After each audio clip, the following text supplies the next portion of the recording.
नमस्कार साथियों, स्वागत है आप सभी लोगों का रेनबो गुरु यूट्यूब चैनल में। और प्यारे बच्चों, आज हम जीके का टेस्ट नंबर 32 करेंगे। सभी बच्चे जल्दी से हमारे टेस्ट के साथ जुड़ जाइएगा। आज हमारा जीके का 32वां टेस्ट होने जा रहा है, तो जल्दी से सभी बच्चे रेडी हो जाइए सुपर फास्ट टेस्ट नंबर 32 के लिए। सभी लोगों का हार्दिक स्वागत करता हूं मैं रेनबो गुरु परिवार में। और सभी बच्चों को प्यारी सी गुड इवनिंग। सभी लोग टेस्ट देने के लिए जल्दी से तैयार हो जाइए। आज हमारा टेस्ट नंबर 32 चलेगा, 32। चलिए दोस्तों, आज की क्लास को शुरू करने से पहले मैं सभी को कहना चाहता हूं, सभी बच्चे जिन्होंने अभी तक चैनल ना सब्सक्राइब किया हो, कृपया करके चैनल को सब्सक्राइब कर लीजिए। ये टेस्ट हमारे यूट्यूब चैनल पर रोजाना रात 8:30 बजे लिया जाता है, जो दिल्ली पुलिस, यूपी पुलिस और किसी भी वनडे एग्जाम के लिए अति महत्वपूर्ण प्रश्नों से भरपूर होता है। तो चलिए, सवाल नंबर पहला मैं आपको बता देता हूं। हाफ नेल्सन शब्द किस खेल से संबंधित है? एक प्रश्न को करने के लिए टोटल टाइम 30 से 40 सेकंड होती है। आपको उतने ही समय में इसका सही जवाब देना होगा। ठीक है बच्चे? और सभी लोग आखिरी तक अपना टेस्ट दिया करो, क्लास में एंड तक टेस्ट दिया करो और अपनी तैयारी मजबूत कर लो, बिल्कुल मजबूत कर लो। इच्छा शक्ति, दृढ़ संकल्प अपना बिल्कुल मजबूत कर लो। तो हाफ नेल्सन शब्द बेटा कुश्ती से संबंधित है। सी ऑप्शन करेक्ट है। हाफ नेल्सन शब्द किस खेल से संबंधित है? कुश्ती से संबंधित है। सवाल नंबर 2010 में दिल्ली में आयोजित राष्ट्रमंडल खेलों में कौन से दो नए खेल जोड़े गए थे? बिल्कुल बच्चे, इंपॉर्टेंट सवाल है जीके का। देखो, 2010 में ये करंट अफेयर थी, लेकिन आज ये जीके बन चुकी है कि जो दिल्ली में 2010 में कॉमनवेल्थ गेम हुए थे, उसमें बेटा कौन से दो गेम जोड़े गए? जल्दी से सभी लोग कमेंट करके सही सही अपना जवाब देते रहिए। टेनिस धनुर्विद्या, टेनिस या खो खो, कबड्डी या टेबल टेनिस, धनुर्विद्या या तैराकी, कौन से दो खेल जोड़े गए? जल्दी अपना सही जवाब बताइए बच्चा, जल्दी अपना सही जवाब कमेंट करिएगा। और सभी बच्चे जो जो क्लास के साथ जुड़ चुके हैं, क्लास को जल्दी से लाइक कर दीजिए। और अभी क्लास शुरू हुई है, अपने दोस्तों के पास इसको जल्दी से शेयर कर दीजिए। सभी बच्चे क्लास को लाइक कर दो और दोस्तों के पास अपने शेयर कर दो। तो याद रखना बच्चा, 2010 में दिल्ली में जो कॉमनवेल्थ हुए थे, उसमें टेनिस और धनुर्विद्या दो खेल जोड़े गए।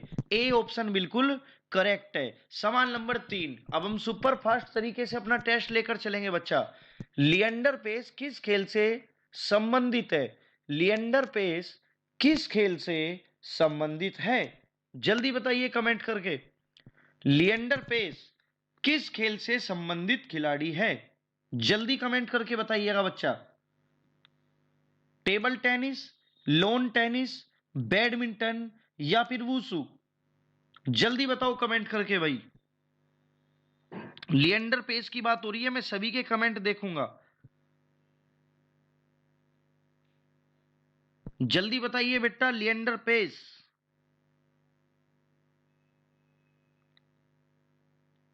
जल्दी जल्दी कमेंट करते रहिए अपना और टेस्ट देते रहिए, तो सभी बच्चे याद रखेंगे। लिएंडर पेस आपके किससे संबंधित है? लिएंडर पेस, तो सभी बच्चे याद रखेंगे, ये आपके लोन टेनिस से संबंधित है। किससे संबंधित है बच्चा? लोन टेनिस से। कौन सा टेनिस?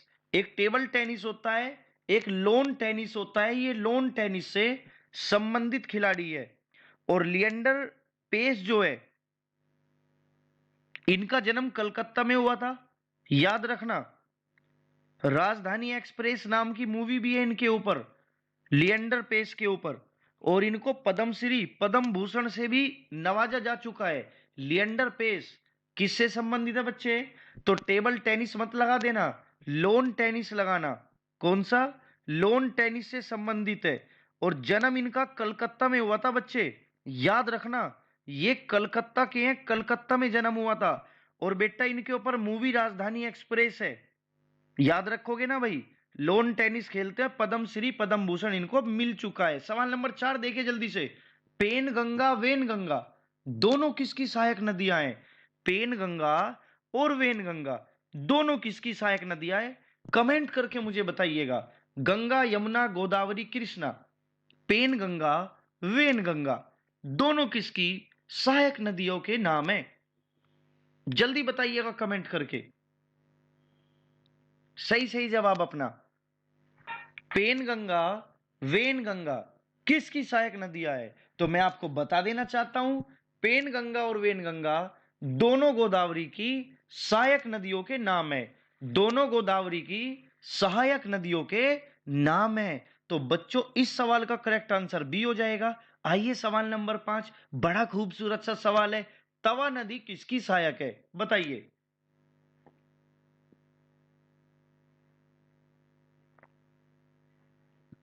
तवा नदी, तवा नदी किसकी सहायक नदी है?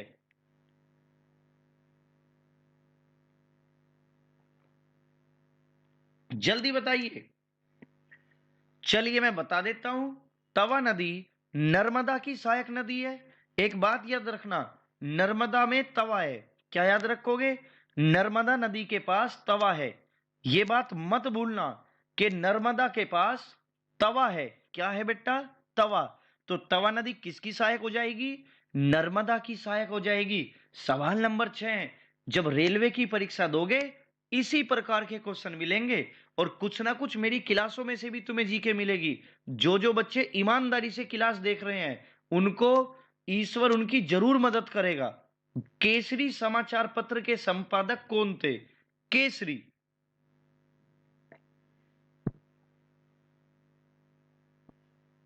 जल्दी बताइए। जेबी कृपलानी, रविंद्रनाथ टैगोर, बाल गंगाधर तिलक, महात्मा गांधी। केसरी समाचार पत्र के संपादक कौन थे? केसरी की अगर बात होगी तो तिलक इसके संपादक थे। बाल गंगाधर तिलक केसरी समाचार पत्र के संपादक कौन थे? बाल गंगाधर तिलक थे। आइए सवाल नंबर 7 की ओर। किसको स्वामी विवेकानंद ने शेरनी, रविन्द्रनाथ टैगोर ने लोकमाता, अरविंद घोष ने अग्निशिखा कहा था? किस महिला को किस महिला को स्वामी विवेकानंद ने शेरनी, रविन्द्रनाथ टैगोर ने लोकमाता एवं अरविंद घोष ने अग्निशिखा कहा था? तीनों चारों चीजें एक ही क्वेश्चन में दे दी मैंने, तो जल्दी बता दो। मार्गरेट नोबल यानी sister Nivedita, Sarojini Naidu, Annie Besant या फिर ज्योतिबा फुले? बताइए जल्दी से।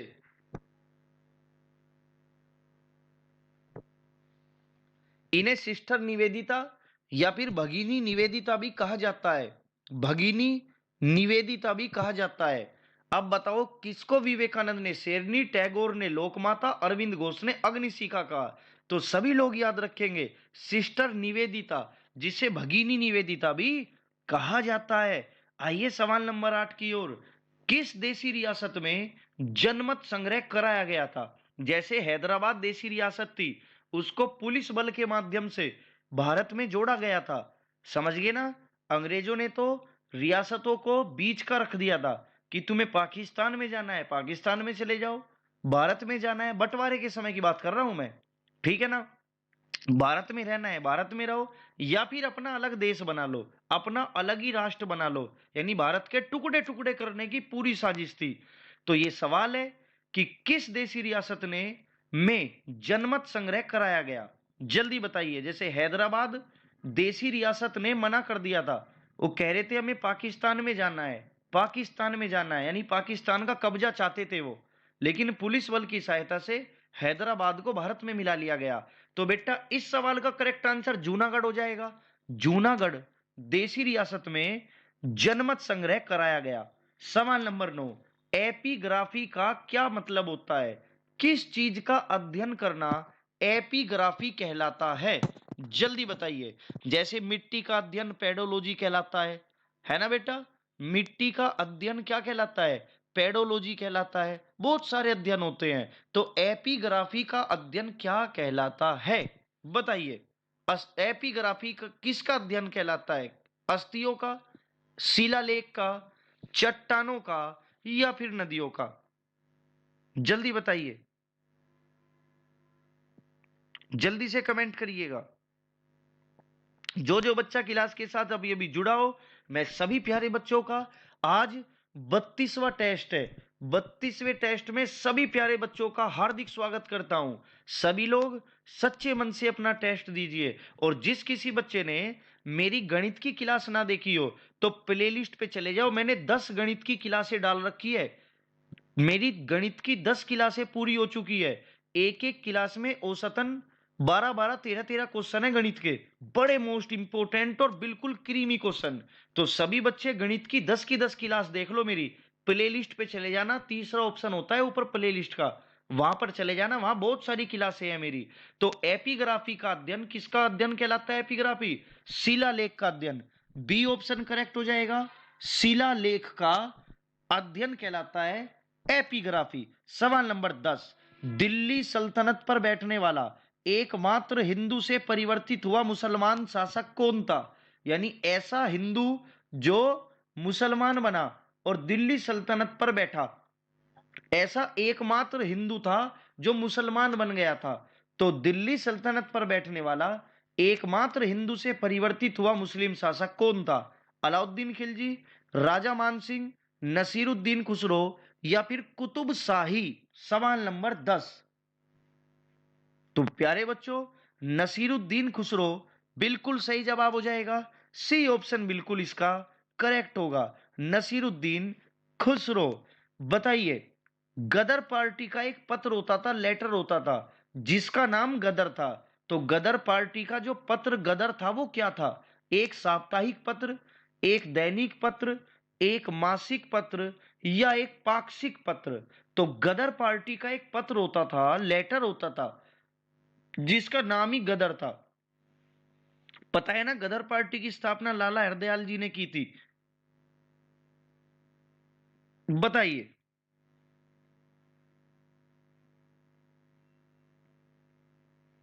चलिए मैं बता देता हूं, गदर पार्टी का जो पत्र था, कौन सा? गदर पत्र, वो एक साप्ताहिक पत्र था। यानी सप्ताह में वो एक बार निकाला जाता था। साप्ताहिक का मतलब सप्ताह में एक बार निकाला जाता था। सवाल नंबर 12, भारतीयों द्वारा अंग्रेजी भाषा में प्रकाशित पहला समाचार पत्र कौन सा था? बताइए।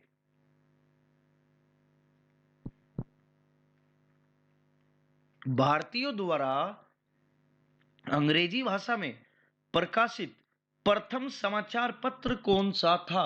Hindu patriot, young India, the Hindu, native opinion? बताइए कौन सा था? सही सही जवाब बताइए।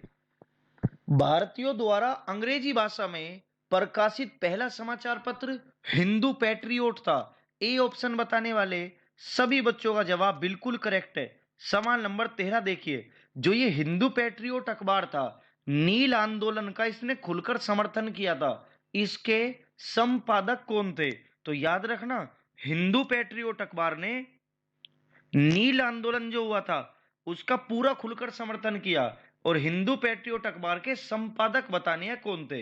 हेमचंद्राकर, हरीश चंद्र मुखर्जी, दीन बंधु मित्र या फिर दिगंबर विश्वास? बताइए। हिंदू पैट्रियोट अखबार जो भारतीयों द्वारा अंग्रेजी भाषा में बनाया गया पहला अखबार था, हिंदू पैट्रियोट, इसके संपादक कौन थे? हरीश चंद्र मुखर्जी थे। सवाल नंबर 13 का सही जवाब भी होगा हरीश चंद्र मुखर्जी। बताओ, कुकी विद्रोह का संबंध किन राज्यों से है?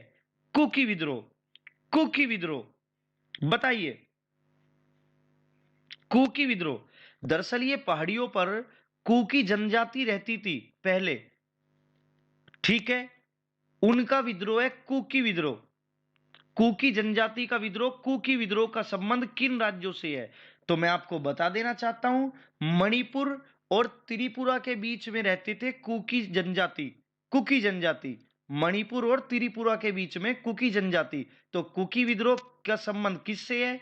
मणिपुर और त्रिपुरा से है, मणिपुर और त्रिपुरा से। सवाल नंबर 15, भारत में निम्न झरनों में से, निम्न झरनों में से सर्वाधिक ऊंचाई वाला झरना बताना है कौन सा है। इस सवाल में भी बड़े लोग कंफ्यूज होते हैं, ध्यान से सुनना। भारत में निम्नलिखित झरनों में से सबसे अधिक ऊंचाई वाला झरना कौन सा है? मीनमटी झरना, जोग झरना, बरची पानी झरना या कुंचिकल झरना? जल्दी बताइए भाई। सवाल नंबर 15, सबसे ऊंचा झरना बताना है जिसकी ऊंचाई सबसे ज्यादा है। सवाल नंबर 15।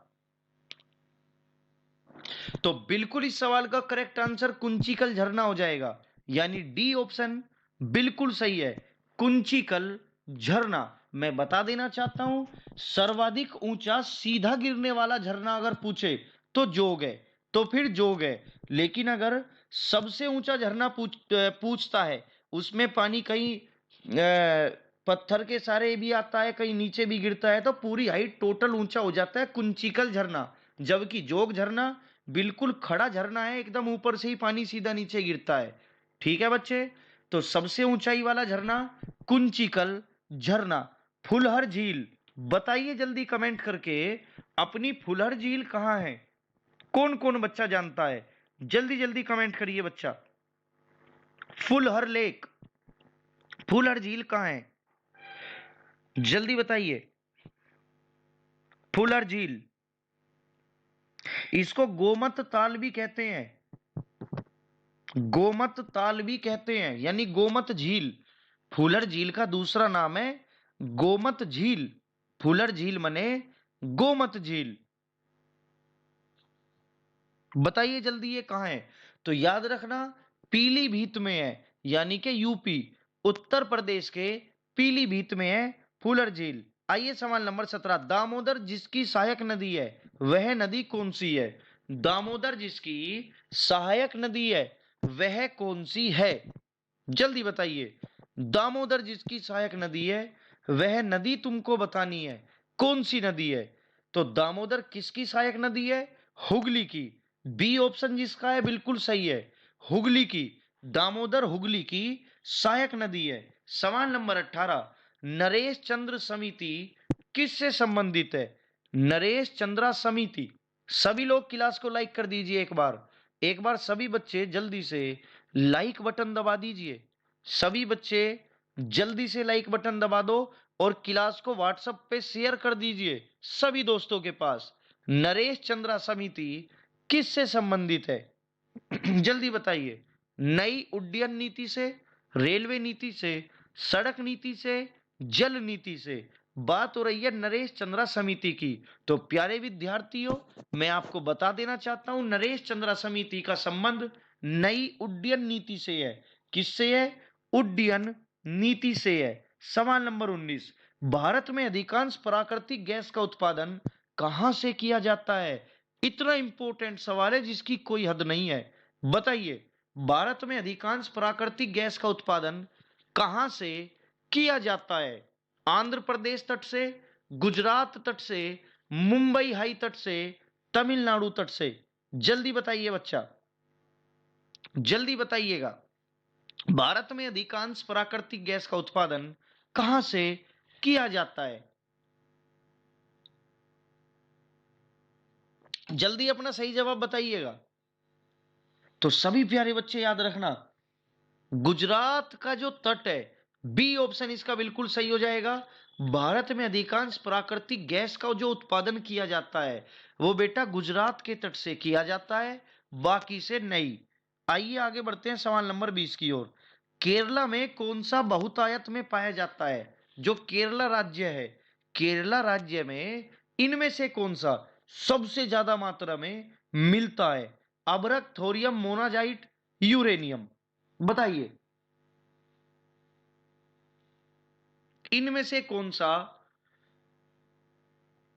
सबसे ज्यादा मात्रा में मिलता है केरला में? अभ्रक, थोरियम, मोनाजाइट, यूरेनियम?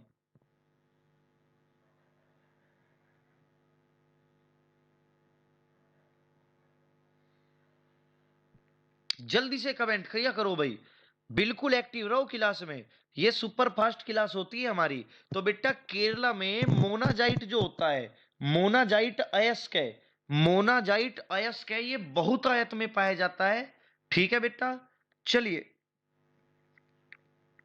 बिल्कुल आगे आते हैं हम। तो केरला में इनमें से कौन सा सबसे ज्यादा मिलता है भाई? सबसे ज्यादा पाया यही, ये जाता ही केरला में है भाई। ठीक है जी। आइए मोनाजाइट के बाद आते हैं सवाल नंबर 21 की ओर। कौन सी नदी उड़ीसा में अपना डेल्टा बनाती है? कौन सी नदी उड़ीसा में अपना डेल्टा बनाती है? जल्दी बताइए, कौन सी नदी उड़ीसा में अपना डेल्टा बनाती है?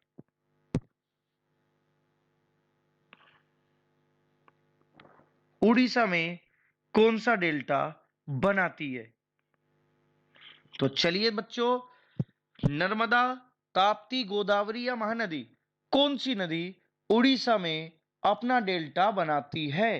तो सवाल नंबर 21 का सही जवाब हो जाएगा महानदी। ठीक है बच्चे, महानदी हो जाएगा। कौन सी नदी है जो उड़ीसा में डेल्टा बनाती है? तो महानदी है जो उड़ीसा में अपना डेल्टा बनाती है। सवाल नंबर 22, पलामू तथा बेतला दो नाम है, पलामू और बेतला, बाघ अभयारण्य कहाँ है? महाराष्ट्र, तमिलनाडु, बिहार, झारखंड।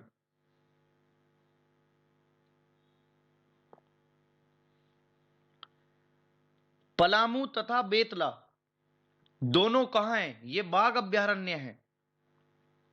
जल्दी जल्दी कमेंट किया करो भाई। सवाल नंबर 22, जल्दी जल्दी अपना सही जवाब बताया करो। पलामू और बेतला दोनों के दोनों कहाँ हैं? तो मैं बता देता हूं, झारखंड में है दोनों। डी जिसका है बिल्कुल सही है।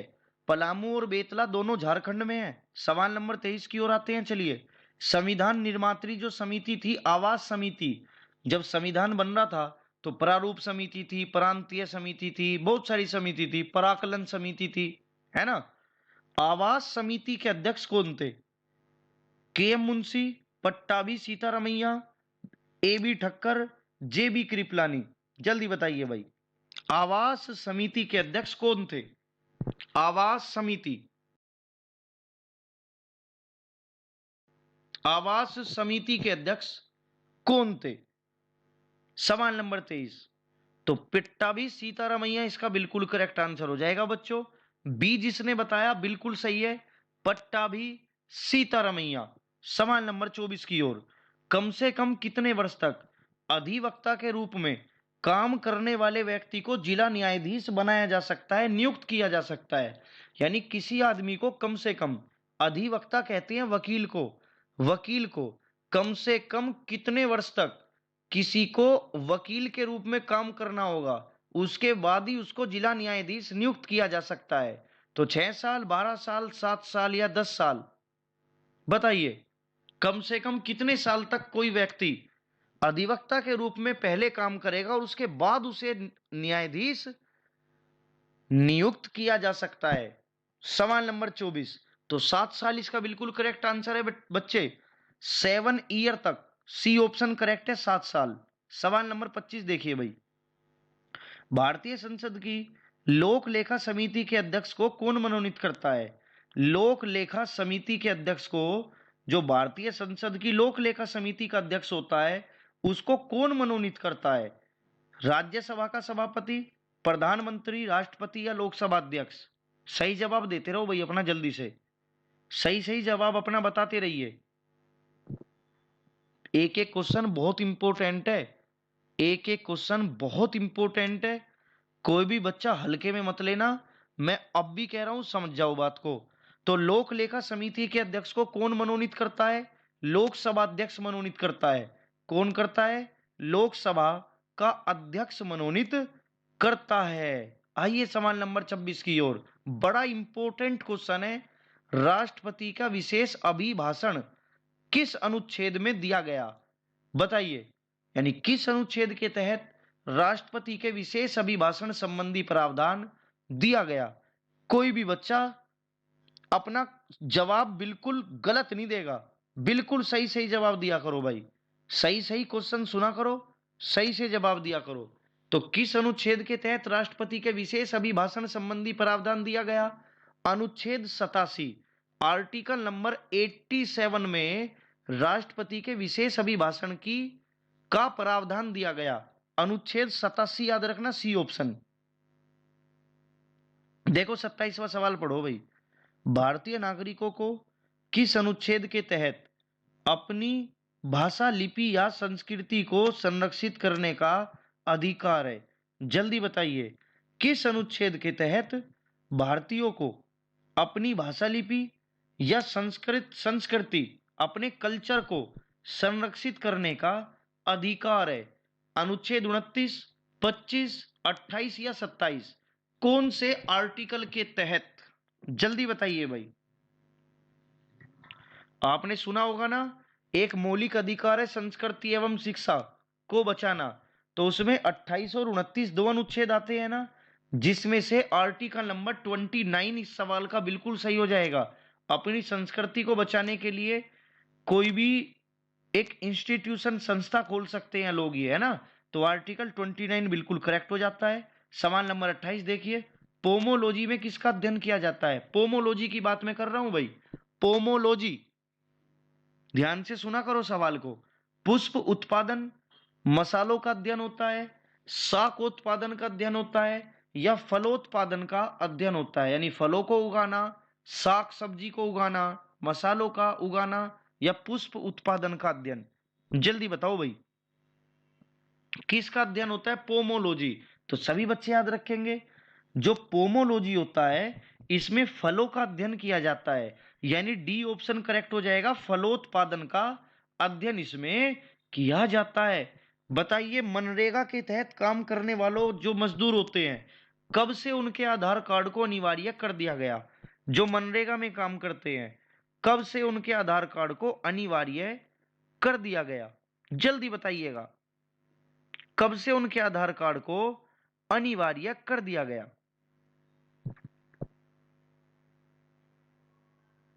2017, 18, 19 या 20? चलिए मैं बता देता हूं, सभी याद रखना भाई। जो मनरेगा के तहत मजदूर काम करेंगे, अगर आधार कार्ड नहीं है तो 2017 तक से पहले पहले चल जाएगा।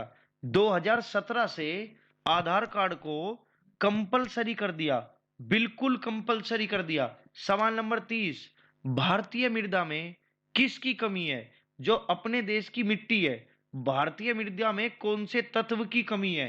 मैग्नीज की, कैल्शियम की, नाइट्रोजन की, फास्फोरस की? बताइए, भारतीय मृदा में किसकी कमी है? जल्दी बताइए, भारतीय मृदा में किसकी कमी है?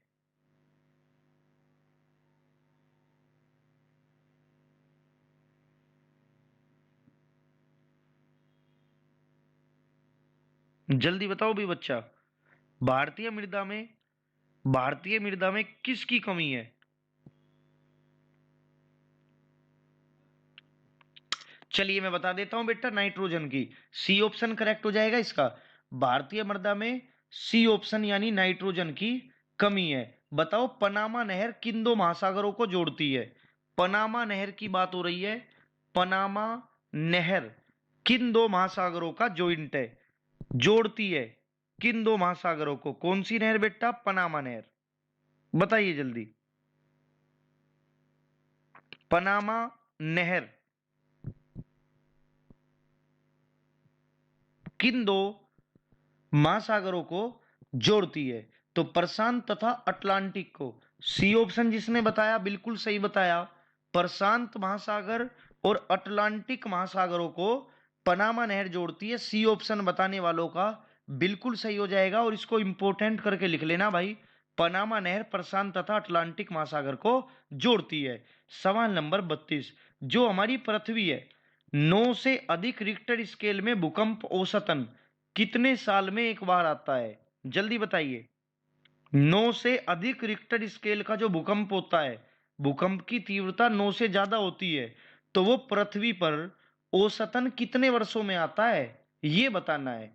प्रति वर्ष, 5 से 10 वर्ष, 20 से 30 साल, या 50 साल में एक बार? औसतन कितने साल में एक बार पृथ्वी पर 9 से अधिक पैमाने का भूकंप आता है? जल्दी बताइए। तो सभी बच्चे याद रखना, 50 साल में एक बार। डी ऑप्शन करेक्ट है बच्चा।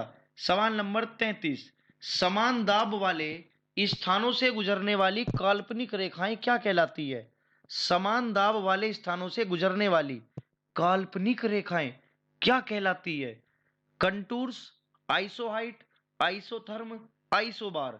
समान दाब वाले स्थानों से गुजरने वाली काल्पनिक रेखाएं क्या कहलाती है?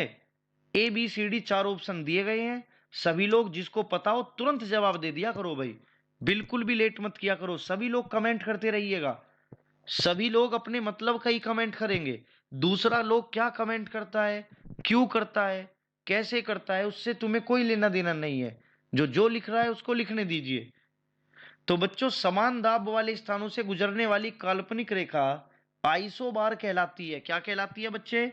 आइसोबार कहलाती है। सवाल नंबर 34, भारत में मालाबार तट कहाँ है? पूर्वी घाट, पश्चिमी घाट, इंदिरा पॉइंट, पोर्ट ब्लेयर। मालाबार तट की बात हो रही है भाई, मालाबार तट की बात हो रही है। कौन सा तट मालाबार तट होता है? पश्चिमी घाट, पूर्वी घाट, इंदिरा पॉइंट या पोर्ट पोर्ट ब्लेयर? जल्दी बताना है तुम्हें, कौन सा तट है जिसे मालाबार तट कहते हो तुम? बताओ भाई अब। और मैं फिर कह रहा हूं, सभी लोग मेरी गणित की सारी क्लासें देख लो भाई। मैथ की 10 क्लासें मैं पढ़ा चुका हूं और 11वीं की तैयारी कर रहा हूं। 10 की 10 क्लासें सभी बच्चे देख लो। प्लेलिस्ट पे चले जाना, मैथ की क्लास दिख जाएगी तुम्हें। जो यूपी पुलिस की, लेखपाल की, यूपीएसआई की, दिल्ली पुलिस की, रेलवे की तैयारी कर रहा हो, सभी परीक्षाओं के लिए बड़े महत्वपूर्ण प्रश्न गणित के मैंने पढ़ा रखे हैं वहां पर। तो मालाबार तट पश्चिमी घाट की ओर है, यानी जिस तरफ केरल महाराष्ट्र वगैरह है, केरल महाराष्ट्र गोवा वगैरह, ठीक है। तो मालाबार तट उसी को कहते हैं, पश्चिमी घाट को। सवाल नंबर 25 बताओ भाई, 25वां 35वां सॉरी, जीवाश्म किस प्रकार की सेल में पाए जाते हैं? सेल मने पत्थर या चट्टान। सेल का मतलब रिमोट वाला सेल नहीं है। जीवाश्म किस प्रकार की रॉक्स में पाए जाते हैं? जीवाश्म की बात हो रही है, बताइए। जीवाश्म,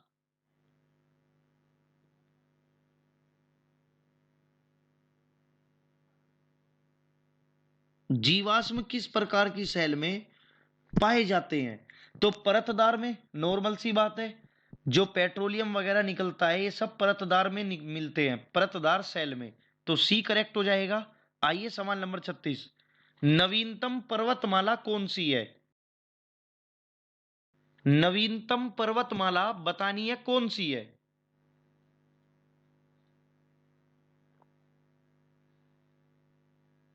जल्दी से सभी बच्चे क्लास को लाइक कर दो। सभी बच्चे जल्दी से, सभी विद्यार्थी आज के टेस्ट को लाइक कर दीजिए और अपने दोस्तों के पास शेयर जरूर कर दिया करो। नवीनतम पर्वतमाला। और जिसने अभी तक चैनल को सब्सक्राइब ना किया हो, चैनल को बेटा सब्सक्राइब कर लो। तो नवीनतम पर्वतमाला इनमें से कौन सी है? यूराल है। सी ऑप्शन करेक्ट हो जाएगा। नवीनतम पर्वतमाला सी ऑप्शन यूराल है। सवाल नंबर 37 देखिए भाई, क्या कहता है 37वां, निम्नलिखित भारतीय राज्यों में से किस एक का कुल वन क्षेत्रफल न्यूनतम है? यानी भारत के किस राज्य में सबसे कम वन है, सबसे कम जंगल है, बताइए। किस राज्य में सबसे कम जंगल है? और डेली अपना टेस्ट दिया करो। 40-45 मिनट डेली अपनी जिंदगी को दोगे भाई, कुछ नॉलेज ही मिलेगी। एक एक क्वेश्चन इंपॉर्टेंट होता है, आपको भी दिख ही रहा होगा, ऐसा नहीं है। ठीक है बच्चे, ऐसा नहीं है कि आपको लग ही नहीं रहे होंगे ये इंपॉर्टेंट है।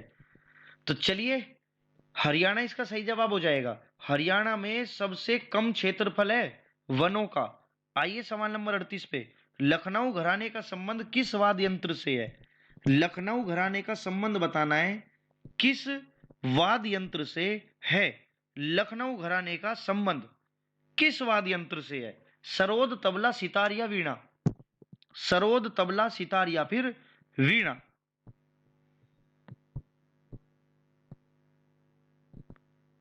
अपनी रातों पर काबू पाओ विद्यार्थियों, सुनो मेरी बात। अपनी जो रात रात भर तुम सोते हो, उसको सोना बिल्कुल खत्म कर दो भाई। कम से कम 1 बजे तो डेली सोया करो, 12 तो बस बिल्कुल नेगेटिव है, बस ये मान लो 12 बजे तक तो सोना ही नहीं है किसी भी विद्यार्थी को मेरे। याद रखना बच्चे, अपना दृढ़ संकल्प मजबूत करो और अपना टारगेट फिक्स रखो। बात समझ में आ रही है ना? अपना टारगेट फिक्स रखो सभी बच्चे कि मुझे 2021 में वर्दी चाहिए, तो भाई साहब चाहिए तो चाहिए, बस उसके लिए चाहे तुम्हें कुछ भी करना पड़े, वट एवर। ठीक है ना? वर्दी चाहिए तो चाहिए।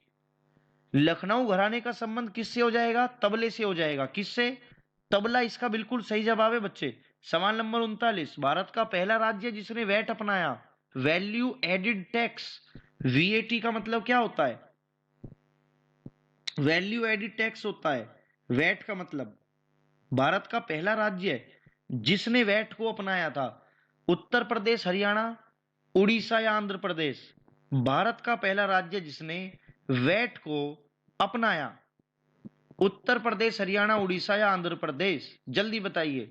तो मैं बता देना चाहता हूं, क्या हो जाएगा सही जवाब? सवाल नंबर 39 का हरियाणा हो जाएगा भाई। वैट अपनाने वाला हरियाणा ही पहला था।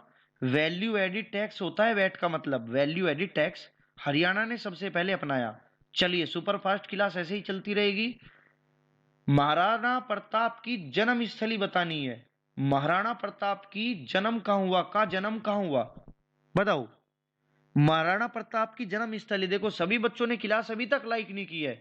जो अभी अभी हमारी क्लास के साथ जुड़ा हो, जल्दी से क्लास को लाइक कर दीजिए बच्चा, क्लास को लाइक कर दीजिए।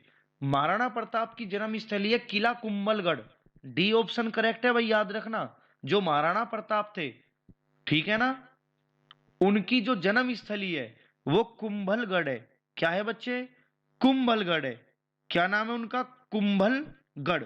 सवाल नंबर 41, बस 10 क्वेश्चन बचे हैं, केवल 10 सवाल, और ज्यादा ज्यादा 6-7 मिनट में समाप्त कर रहा हूं क्लास को। सभी लोग एंड तक अपना टेस्ट दिया करो 50 के 50 सवालों का। बेटा डेली 50 सवाल पढ़ोगे, पता है एक महीने में कितने होंगे? पता है ना? करके देख लो गुना। ठीक है ना? 1500, 1500 क्वेश्चन बैठेंगे एक महीने में। अगर डेली भी ईमानदारी से पढ़ोगे तो बेटा 1500 क्वेश्चन बैठेंगे, और सुबह वाली क्लास मिला लोगे तो 2500-3000 एक महीने में हो जाएंगे तुम्हारे। समझ रहे हो ना बात भाई? क्योंकि सुबह वाली जो जीके की करंट अफेयर होती है, मैं उसमें भी करंट अफेयर से संबंधित जितने भी तथ्य होते हैं उनको ऐड कर देता हूं। ठीक है ना? तो दोनों क्लास डेली देखो, बड़ा फायदा मिलेगा। तो खालसा पंथ की स्थापना किसने की? गुरु गोविंद सिंह ने की। ठीक है बच्चे, Guru Gobind Singh, C option correct है। भूपटल पर सबसे अधिक मात्रा में कौन सी धातु पाई जाती है?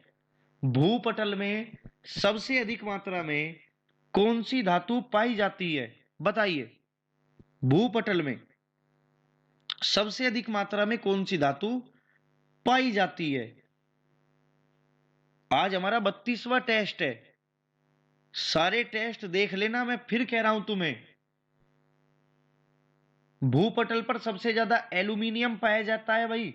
एल्यूमिनियम करेक्ट हो जाएगा। सवाल नंबर 43, रोकीज पर्वत कहां है? जो रोकीज पर्वत तुमने सुना होगा वो कहां है, बताइए। रोकीज पर्वत समूह कहां स्थित है? ऑस्ट्रेलिया, यूरोप, उत्तरी अमेरिका या फिर रूस? डेली टेस्ट लगाया करो और अपना स्कोर देखा करो और अपना ज्ञान बढ़ाओ जीके का। खतरनाक तैयारी करके जाना पेपर में भाई साहब, कुछ छूटने ना पाए। रॉकी पर्वत समूह कहां स्थित है? जिसके हौसले बुलंद होते हैं उसके सामने बड़ी से बड़ी चट्टान भी बिल्कुल छोटी होती है। याद रखना, अपने आप पर भरोसा रखो, अपनी मेहनत पर भरोसा रखो। 8-10 घंटे डेली पढ़ो, 8-10 घंटे। ठीक है? डेली टेस्ट दिया करो रात 8:30 बजे, और सुबह 5:15 बजे करंट अफेयर देखो। क्यों नहीं होगी तैयारी भाई? बिल्कुल होगी। तो रोकीज पर्वत समूह कहां है बच्चे? उत्तरी अमेरिका में। सी ऑप्शन करेक्ट हो जाएगा इसका। उत्तरी अमेरिका इसका बिल्कुल करेक्ट है। अकबरनामा किसने लिखी? अबुल फजल ने। अकबरनामा के प्रख्यात लेखक अबुल फजल की हत्या किसने की? किसने मर्डर किया था? अबुल फजल जी का, जिन्होंने अकबरनामा लिखी। बताओ, जिन्होंने अकबरनामा लिखी है,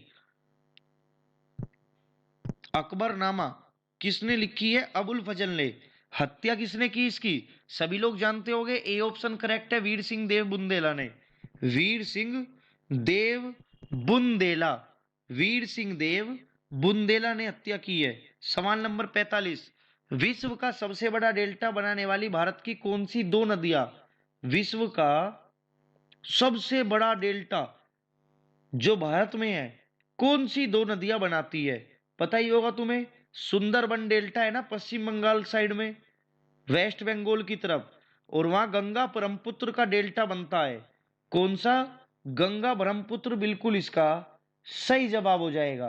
क्या हो जाएगा? गंगा और ब्रह्मपुत्र का डेल्टा। सवाल नंबर 46 बताइए, सबसे बड़ा यूरेनियम उत्पादक देश बताना है। यूरेनियम उत्पादक देश, जहां सबसे ज्यादा यूरेनियम का उत्पादन होता है। जल्दी से बताइए कमेंट करके, बस समाप्त होने वाली है, 5 क्वेश्चन बचे हैं। सबसे बड़ा यूरेनियम उत्पादक देश कनाडा है।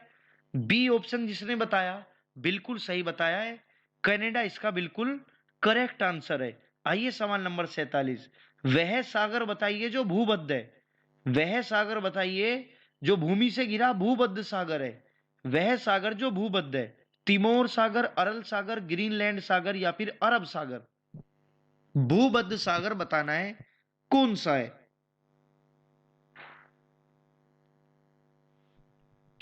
चलिए बच्चा, तो भूमध्य सागर हो जाएगा आपका, बी ऑप्शन करेक्ट है। अरल सागर क्या हो जाएगा? अरल सागर। सवाल नंबर 48, जयामिति के पिता कौन है? जयामिति के फादर कौन है? जल्दी बताइए, जयामिति के पिता कौन है? जयामिति के पिता कौन है? चलिए मैं बता देता हूं, पाइथागोरस बिल्कुल करेक्ट आंसर हो जाएगा। ए ऑप्शन करेक्ट है, पाइथागोरस। सवाल नंबर 49, पहला ज्ञात गुप्त शासक कौन था? श्रीगुप्त, चंद्रगुप्त प्रथम, घटोत्कच या कुमारगुप्त प्रथम। पहला ज्ञात गुप्त शासक तुम्हें बताना है कौन था। सभी लोग अपना स्कोर बताएंगे अभी। सभी लोग जल्दी से अपना स्कोर फटाफट कैलकुलेट करके मुझे बताइएगा। पहला ज्ञात गुप्त शासक कौन था? तो इसका सही जवाब होगा चंद्रगुप्त प्रथम। चंद्रगुप्त प्रथम पहला ज्ञात गुप्त शासक था। और 50वां सवाल अपने इंडिया का, इंडियन स्पेस रिसर्च ऑर्गेनाइजेशन की स्थापना बता दो। मैं देखूंगा 50वां सवाल, आखिरी क्वेश्चन, कितने लोग सही बता पाते हैं। इसरो की स्थापना कब हुई? इसरो की स्थापना, इंडियन स्पेस रिसर्च ऑर्गेनाइजेशन।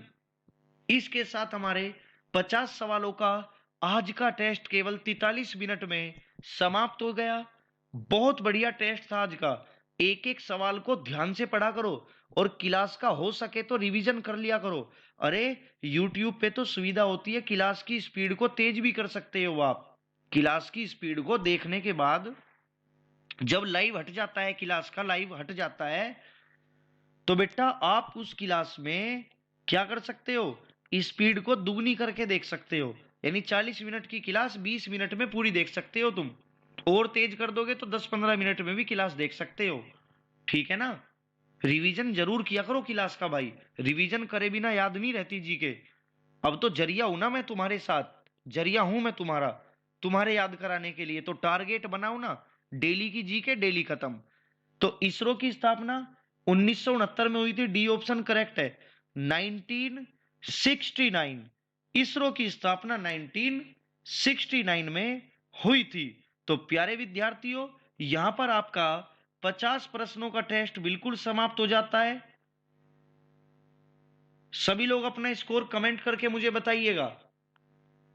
जल्दी से मैं सभी के कमेंट देखूंगा। सभी लोग अपना स्कोर मुझे टाइप करके आज बताकर जाना। और जिसने क्लास लाइक ना की हो, लाइक करके जाना, शेयर कर देना, चैनल को सब्सक्राइब कर लेना और बेल आइकन दबा लीजिएगा। अब हम मिलते हैं सुबह 5:15 बजे वाली करंट अफेयर की धमाकेदार क्लास में। ठीक है बच्चों, सभी को तब तक के लिए good night, sweet dreams, take care.